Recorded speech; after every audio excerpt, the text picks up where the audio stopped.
இன்னைக்கு டே 20 என்னோட favourite சோலாபுரியோட day start பண்ணுறேன். ஹாஸ்டல் மேலே இவனுக்கு இருக்கிற கண்ட்ரோல் வேறு யாருக்கும் கிடையாது. அந்த அளவுக்கு கண்ட்ரோல் பண்ணியிருக்கான் ஹாஸ்டல் என்ன பிரச்சனைனாலும் இவரை கான்டாக்ட் பண்ணுங்க. அப்புறம் ஸ்ட்ரைட்டாக போஸ்டிங் போய் மைத்திரி கொண்டு வந்த ப்ளம் கேக் எல்லாம் ஷேர் பண்ணி சாப்பிட்டோம். சூப்பராக இருந்தது. முன்ன இருந்த அளவுக்கு இல்லை, இப்போ எல்லாம் நல்லா போஸ்ட் கொடுக்க ஆரம்பிச்சிட்டாங்க.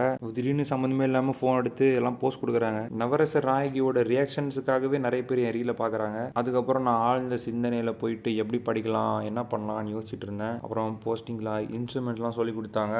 அப்புறம் கிளம்பி வந்துட்டோம். மதியானம் போய் சாப்பிட்டு படுத்து வந்தான். செம தூக்கம். அதுக்கப்புறம் எழுந்துட்டு போய் நாளைக்கு காலையில் 4K ரன்னுக்காக எல்லாம் செஸ் நம்பர் வாங்க போனோம். அதுக்கப்புறமேட்டு இன்னைக்கு ப்ராக்டிஸ் பண்ண போனோம். 4K காலையில் ஓடுறதுனால இன்னைக்கு 2K மட்டும் ஓடிட்டு நல்லா ரெஸ்ட் எடுக்கணும். ஸோ அதனால 2Kவோட முடிச்சுக்கிட்டோம். இன்னைக்கு ஒரு 2Kனால கொஞ்சம் பேசி இன்னும் இன்க்ரீஸ் பண்ணி ஓடணும். இந்த 4Kக்காக நம்ம புது மாப்பிள்ள பயங்கரமாக ரெடி ஆகிட்டு இருக்காரு. அவர்கிட்ட என்ன உங்களுக்கு மோட்டிவேஷன்னா, கல்யாணத்துக்குள்ள நான் 6 பேக்ஸ் வைக்க போறேன் அப்படின்னு சொன்னாரு. ரொம்பவே மீசெழுத்து போயிட்டேன். அதுக்கப்புறம் என்னோட மாங்காய் ட்ரைனிங் ஆரம்பிச்சேன். சுக்குனா வரைய ட்ரை பண்ணேன். கோஜோ அளவுக்கு நல்லா வரல, பட் ஓகே, பொறுமையாக கற்றுக்கலாம். அதுக்கப்புறம் நைட்டு ரூமாலே ரொட்டி நல்லா வயிறு ரொம்ப சாப்பிட்டுட்டு வாக் போயிட்டு படிக்கிற தவிர எல்லாமே பண்ணுறியடா அப்படின்னு கேட்குறீங்க.